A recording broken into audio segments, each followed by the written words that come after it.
Please welcome Rick Kellar, PEGS Foundation, Terri Tenielian, Domestic Policy Council, the White House, Danish Munir, GreyMatter Capital, and Melissa Beck, Sozosei Foundation.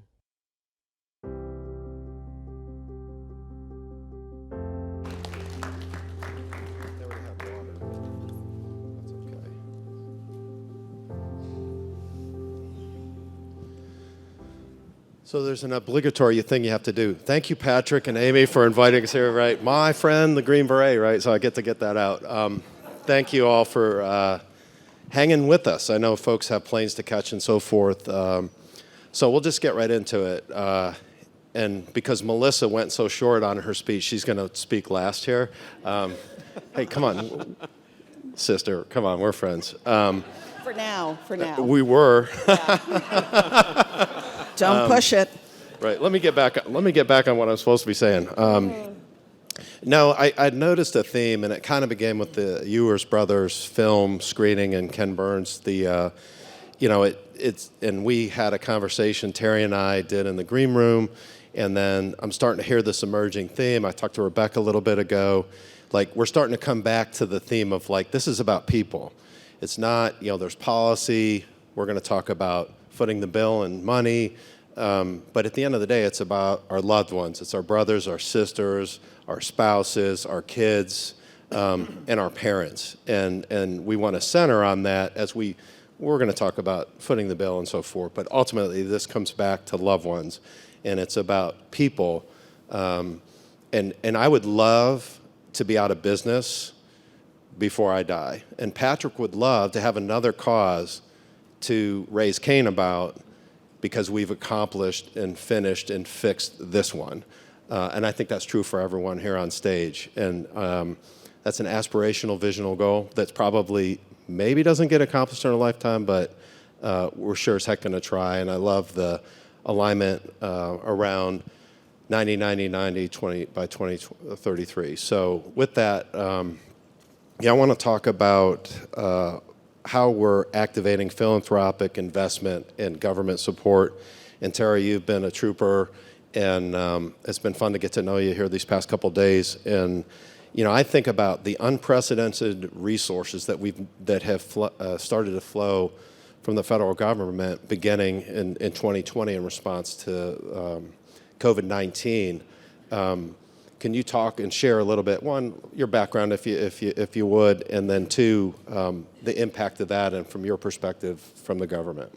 Sure. Well, thank you, Rick, and thank you, Patrick and Amy, for the invitation. And I'm so grateful that there wasn't a government shutdown so that I could join you all here in person. And I do think we've heard it already throughout the conference. There are unprecedented resources that have been dispersed to states and communities, largely in the wake of COVID, but I think also because of the president's leadership and the administration's recognition that for decades we have been underinvesting in the systems and the policies and the programs that we know are necessary to be able to ensure that the American people can live healthy and full lives.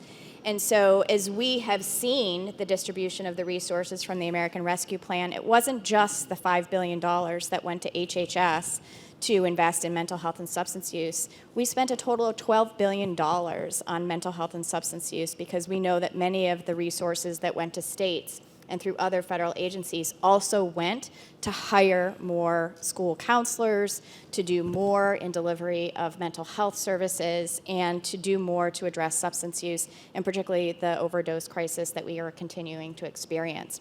The Bipartisan Safer Communities Act also delivered another $4 billion. While it is the most historic law to address gun violence and to bring gun policy reform, it also is historic in the amount of resources it's delivering for schools in our communities, but also for states to be able to build out their crisis services infrastructure and to hire more professionals. The president's budget, I think, has made pretty bold statements about the importance of mental health and substance use. We called for $100 billion in FY23. That could really be transformational. And while it's important that the federal government can put out these resources and make a strategy so broad in the ways in which it's meant to kind of transform how we address mental health, we know we can't do it alone. And so I think part of the challenge is really getting down into communities and thinking about how we leverage multiple sectors, both from philanthropy, the private sector, and others, to be able to really ensure that we've got more deliberate and more intentional investment to do what we said we wanted to do in the strategy, which is really about building capacity, creating a system that works for everyone, connecting people to care when and where they need it. And third, creating healthier environments. And really that is not just about prevention, it's about everything we've been talking about. Serving people when and where they need it, doing more to really think about vulnerable transitions, vulnerable time periods in people's lives, and making sure that they've got the support that they need. And so I think we look forward to the continued partnership with our kind of other funders, and making sure that we can build this, really see this vision to life. Thank you, Terri. Yeah, it's interesting how you characterize, like, so now we have money flowing, right? So now what? Like, and is it money that's deployed to improve the system, or does it perpetuate some of the things that we know are broken? Some cases, folks say we don't even have a system. I think Lisa said it earlier. Lisa Daly talked about, it produces exactly what it should produce, which is subpar results for our loved ones. Danish, think about that help us think about the work that you do, GreyMatter, and as an innovator that gets punished if you invest poorly in a system that is broken or doesn't work. It's a fantastic frame, and once again, thank you all for being here. I know we're in between you and getting out of here, so we decided we'll make this a little bit spicy, and so I'm going to do some hot takes today and go really fast through a few concepts that help keep me up at night as we think about the efficiency of our system. And when I say efficiency, I mean in terms of the inputs we're putting in and the outputs we're getting. We heard, the last 2 days about some of the challenges we have, and we definitely, are very grateful that our government is now starting to spend more, and more could be done. But if we take stock of the situation as a country, we're spending between $200 to $300 billion a year on mental and behavioral health. And the question is, what are we getting for that, right?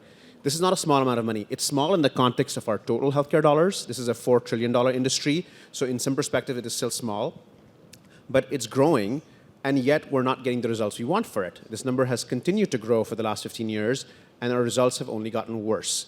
So clearly, what we've been doing hasn't been working, and that's been said enough times today.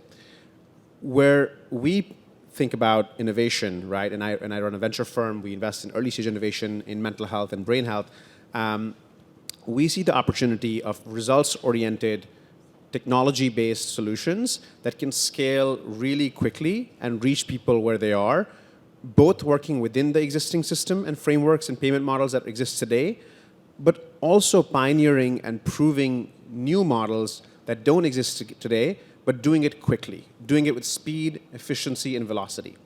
And that has a tool that has been, just like Melissa talked about how philanthropy has been underutilized, less than 1% of philanthropy is going into mental health. We face the same challenge on the mental health side. Since 2010, in the US, there's been about $1.5 trillion of venture capital investments total. Guess how much of that has gone into mental health? 11 billion. That's less than 1%, 0.6%.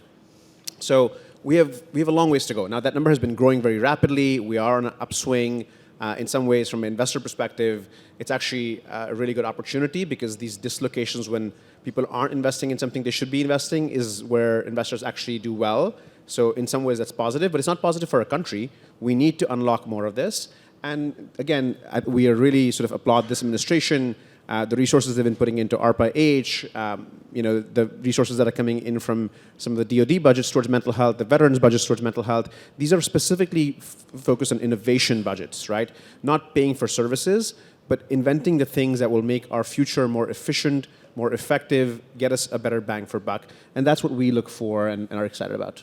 Awesome, thanks, Thomas. So Melissa, think about what is the barrier then? We've got examples of, and you and I often get on the soapbox about philanthropy, like this mountain of cash, not doing enough. Danish can think and say, hey, Rick, you're doing, and 5% in philanthropy, by the way, is a minimum, not a maximum. But most of the time, when philanthropists or philanthropic entities calculate for the year, like, hey, we got to make sure we hit the 5%. It's a minimum, not a maximum. So the message there is, if there's an opportunity to invest further, you should. And oh, by the way, that other 95% that's sitting in markets, what are the opportunities there to braid this together with government resources and or private sector stuff? So, Thank you, Rick. You know, one of the things we talk about philanthropy as being a grant maker, and that is surely what philanthropy is known for. But there's also a discussion about what Rick is describing as the other 95%, which is the endowment of private philanthropies that are indeed endowed, because not all are. But if you have an endowment as a funder, you can do many things with it, including invest in things that GreyMatter Capital is looking at, right? You can make investments, strategic investments that align with your grant making. You can also use your shares in terms of shareholder advocacy if you don't like what a company is doing and can make a business case likely. You can use your voice as a shareholder to move a company to do more.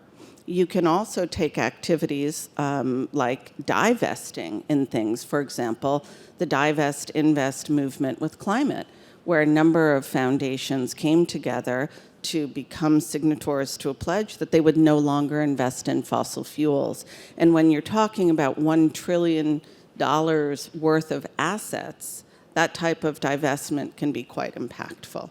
So divest, shareholder activism, and investing in great new investable opportunities. I'm like the angrier philanthropic person. She's the meaner one, in case you guys haven't figured it out. But I appreciate Melissa, though, because we revenue partner on some work around behavioral health emergency response. And it's really funny, like you're the easiest partner where we pool money together to do some work. And we, at PEGS Foundation, handle a lot of those contracts. And we've got some national funders that we work with. But we're the exception. This is a rare thing that happens. And so, Terri, what I want to do is I want to stir up the person from the White House a little bit. It's like, what is the biggest frustration you have and you haven't spent your whole career there. You've got a very diverse career. But what is the biggest fear when you see the money flowing federally out? Like, okay, it's going. Like, I think you said something about sitting at the States, not doing what you hoped it would do. Yeah, no, thank you for that. Obviously, I think the historic amount of funding that has gone out both creates a sense of urgency as well as responsibility to ensure that it's getting where it's needed. And I think, looking at how we can form coalitions, how we can have leadership within states and communities that partner to kind of be more intentional, outcomes driven, certainly data-based, and where we can make those investments. I loved what you said in terms of we need to invest in things that we know that work. And I think one of the big frustrations that I often have with the various different folks who are coming to talk a little bit about the issues is just restating the problem without actually talking about what the solution is that's needed, and trying to partner on creating those solutions and then finding ways to finance them, and where the federal government can use its resources, where there's discretionary authorities, but knowing that we do need partnerships because sometimes there's a lot of restrictions on the ways in which federal dollars can be leveraged. But also, making sure that the money is getting from the states to where it's needed in the local communities, and we know a lot can happen and get lost in that translation. Right. So, Danish, I'm thinking of, is there something we can learn from the private sector, private equity, venture capital, that there's an efficiency that maybe philanthropy or even sometimes government funding doesn't have to adhere to because of the nature of the stream? I think that there's actually an opportunity to really work closely together. I actually see these things as a part of a continuum. While private capital can be extremely results-oriented and drive efficiency, it's also, it can take certain kinds of risk and it cannot take certain kinds of risk. And there's a real opportunity here. And just given how motivated the philanthropy has been in the space, even though it can be bigger, it's been very motivated, there's an opportunity to direct that philanthropy towards proving those things that are pre-commercial, but with an orientation that is guided by what could become commercial instead of never become self-sustaining, right? And I think that's what's missing here, is that collaboration, that continuity of expertise. So when you're putting dollars out and there's research happening, we already know on day one before the project is funded whether 2 years from now a venture fund will fund it or not, right? Instead of funding 20 projects and 19 of them not going anywhere. That's what's missing today. And without changing what you're funding, just by informing it earlier on through a closer collaboration between the private and the public, and that includes the government as well as the foundation, I think we can go much further. An example of this is we are right now building a new model for, and it's not new, but it's new in the private sector, for ER diversion for patients in crisis, right? So today, 2 million people end up in a hospital every year or an ER because of a mental health crisis episode. Those are absolutely the worst places for someone to be when you're in that kind of setting. It's not where you want to be. And it's not cost effective. Health systems don't like that. These are Medicaid patients, so they lose money on them. The payers don't like that because it's, it's a Band-Aid. We have this really nice solution that's been sitting here being funded by philanthropy and grants for the last 10 years, but that didn't have a business model available to it, and that has shown to have results called respite homes. Compassionate settings run by peers where patients can go and stay for 7 to 14 days during the time which they're actually plugged into social supports, they're rehabilitated and sent back so they don't come back again in a revolving door like they do at the ER. We're able to, because of what was done with grant dollars, to prove that the model works, and we have the data from CMS now, we can go now take that and scale that. So I actually see these things as very potentially collaborative as long as they're working together from day one. Gotcha. No, I appreciate that. And also thinking of, I think you mentioned this earlier during your presentation around data-driven outcomes. I think in philanthropy sometimes folks in philanthropy, they use their head to build up their wealth, and then they use their heart to deploy it, and sometimes continue to use your head. Use information, use data to determine impact and outcomes rather than just feel good. The goal isn't to stroke the check. The goal is to create an impact with that resource, view it as an investment. So as we're wrapping up, because I think, like Terri said, we're like the only thing between you and the end. Well, I don't know. There's some goals. I think Patrick's got one more thing in store for us. But what's fear and hope, Melissa? Biggest fear right now in this moment? Because I feel like we're in this moment. I think my biggest fear is that all of the work we do forgets the people with the greatest need for our support. That we remain focused on those who really are literally voiceless, those who are incarcerated, who don't have access to the great new private sector activities in localities that haven't grasped their federal funds. That's my fear. And otherwise, I'm extremely hopeful. We have 2 minutes left. There's a panel of 4. Yeah. Everything else is fine. Everything else is fine. It's all good. Yeah, we were told that this sound crew said one of these mics was the original Obama mic drop mic. I don't know which one it is. I don't think it was yours.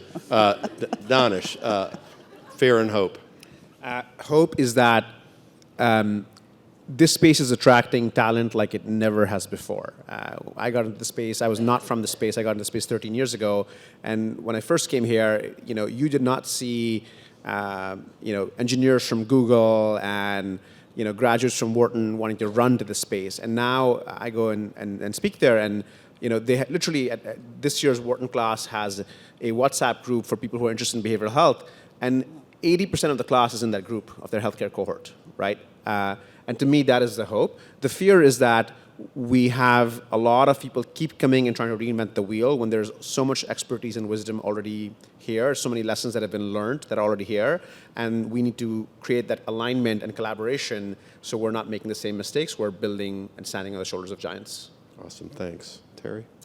I have great hope because I think everyone has recognized the importance and the urgency of needing to come together to solve some of these challenges and issues. But as Melissa said, I think part of the fear that I have is recognizing that it isn't just about creating more treatment capacity. It's about addressing poverty. It's about creating more affordable housing. It's about improving our education systems. And all of that is going to help lead to better mental health outcomes. We need to do the infrastructure development to be able to hire more individuals into the pipeline to address mental health and substance use, but we need to also address some of these other challenges. So we very much at the DPC think about mental health as a team sport. So as we're working on criminal justice reform, as we're working on education policy, we're really, number one, trying to improve the health and lives of all Americans. Awesome. Thanks, Terri. I get to go last, I guess, fear and hope. My fear is that the unprecedented resources that I mentioned before perpetuate some of the things that we know don't work. And my greatest hope is, and it's a simple hope, is that the circumstances that my brother and I grew up, I have two older brothers, that my middle brother and I had an experience where he attempted suicide. I saved him. That's not a victory lap for me. But like that experience and the mental health services and things that circulate that moment were significantly different for the world that my daughters are growing up in. And I became a grandfather September 5th, which, you know, anyone's first-time grandparent, you always got to talk about it. Thank you. And I know, and my hope is, and it's not a wish, it's not even a hope, it's a fact, that she will grow up in a world where the head is connected to the body, and that these things that vex us here today will ultimately, in our lifetime, we'll see improvements, we'll see it be better, and if she at some point experiences addiction or any of these types of things, there'll be better help, better services, more innovative services, and more effective services for her. So thanks, everybody. Thank you all. Appreciate you.